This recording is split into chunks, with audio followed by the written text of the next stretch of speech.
Hello, Mario. In this video we're going to be looking at levelling between 2 points of known height. The points are A and B. The heights of A 454.721 and the height of B 447.717. So in the first instance we're just going to run through the workflow, or the way the level traverse was done. I should stress that this is between 2 points of known height and that it's one-way levelling. We've just gone from A to B and closed on to the heights.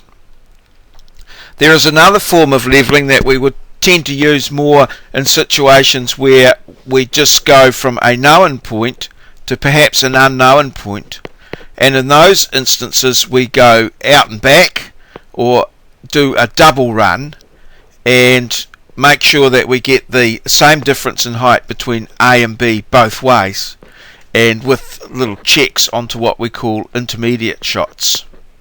But let's get underway with the traverse first. So the first thing is that we start at peg A and we set up our level here, and we try to keep always our back sights and foresights equal. So that's quite simple. What can happen there is that we just sort of set on a distance and we pace that out from the peg, and then the staffman paces out to the next one. So it's just done with pacing, remembering that it's as long as there's not too great a distance between the back sights and foresights, any collimation error will be looked after. So in this case here we set up our level and we took a back sight to A. That's the 0.753 there. Okay, that looks a bit like an 8. So I'll just fix that up a little bit. Let's just take that out of there. That should be a 3. So we'll just get our green colour all set here on our pen, and we'll just make that a 3. Okay, 0.753. So then the staffman moved to 1, which could either be a peg or what we call a change point, which is a very solid point that we can put our staff on so that we know that it will not move in any way for height. So we then take the reading 1.756 on the staff at point 1. Now then we can look through here. We've got a back sight and a foresight. If we subtract the foresight from the back sight, that will give us a negative number, negative 1.003. A negative number is a fall, so we put that in the fall column. At this point, of course, the instrument man then moves to a point, this next point here, the next setup, and he back sights onto staff 1, which is the 0.223. At that point he then signals the staffman forward to point 2, or change point 2, or in this case it was a curb stone, and takes a reading there, 2.635. But in between those two readings he took what we call an intermediate shot. Now an intermediate shot could be anything onto something such as a manhole lid or something like of that nature. It's not actually recorded here, although it may have been recorded on a diagram associated with this that I haven't included here. So then we move on. It's taken as intermediate. With regards to reductions, we always just take the foresight away from the back sight, gives us the rise and falls. We deal with the intermediates in the same way. We take the intermediate away from the foresight, and that gives us a negative 2.321. And then moving down here to our foresight to 2, we take that away from the intermediate. And again that's negative, so that indicates that's a fall. We then move on to our next setup, which is between 2 and 3 here, and we take a back sight on to 2, which is our 1.247. We then have 3 intermediate shots,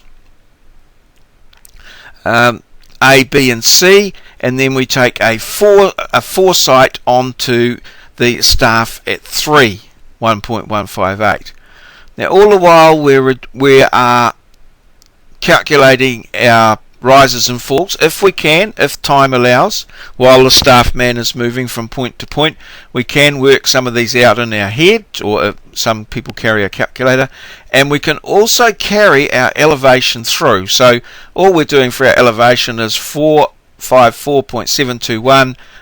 We just subtract the fall to get that value, subtract the next fall to get that value, subtract that fall to get that value, add the rises to get that value, add the rise, which is indicated of course by the positive and negative nature of the numbers, and so we can carry our what we call our raw elevation through. So this is our unadjusted elevation. So we get to a 3, and then at 4, again the foresight at 4 is 2.16. I think it's a 3 rather than an 8, so I'll just correct that. They were a little bit blurry when I did this, so I'll just edit, cut that out of there, take a little bit more out here, just using Smooth Draw, the free program, edit, cut, that allows me to do this, and then we'll just go to the green pen over here. It is here, and we'll just put the just correct that to make that coincide. 2.163. Again, that's our foresight, our backsight to 4, and then our foresight 1.013 to 5. And as you can see, you can work your way over quite a steady pattern, always the backsight and foresight with the intermediate sights in between. We can see here we've got 0.3, we can write various remarks as we go along, and then until finally we get right through to B, and we know that we've got a known height of B because we know it's 447,717. However, in calculating our rises and falls, we get through to here to 447.728, which is some 11 mils in excess of the known value. So we've got a what we call a misclose of 11 mils.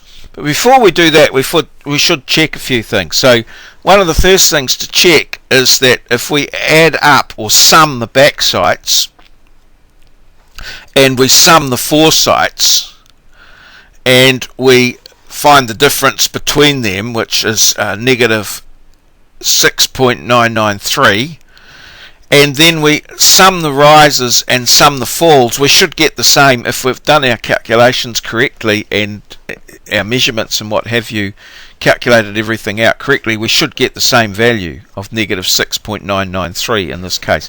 So that tells us that we've done our sums correctly and that our backsights and foresights have been sort of equalized, so to speak. And then we should also just check here by taking 447.728 away from what we started with, and again we get 6.993. So we've sort of checked that everything, all our maths is right. Now the other thing of course is we check that when we take away our known value here from our known value here, we get negative 7.004.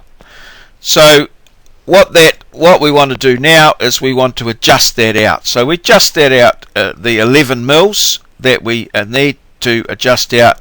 We adjust that out evenly, just looking at just down through here. I've just put a millimetre at each line, but of course it accumulates. So a millimetre here accumulates through to here and through to here and here through. So finally that we get 11 here and 10 here, so that's a difference of 1 millimetre. So that enables us to just to adjust out. So the things that we need to look at here is first of all the way we book things. So remember, it's back sight to A, foresight to 1. So the back sight would always be on the line above the foresight. And then we go back sight to 1, foresight to 2. Back sight to 2, foresight to 3. And then we deal with our intermediate shots in the meantime, and then we do our maths as we carry it through. So there you are. That's one-way levelling between 2 points of known height. Quite usually we do a double run if we just wanted to confirm. In this case here, we've got 2 points and we've arrived with a reasonable agreement with the existing values, so that's fine. But in some situations, as I explained earlier, we're going for the for an unknown mark. We would go out to get the value for it and back just to make sure that we got the same difference in height going both ways. So there you go. That should be enough to get you up and running with the levelling.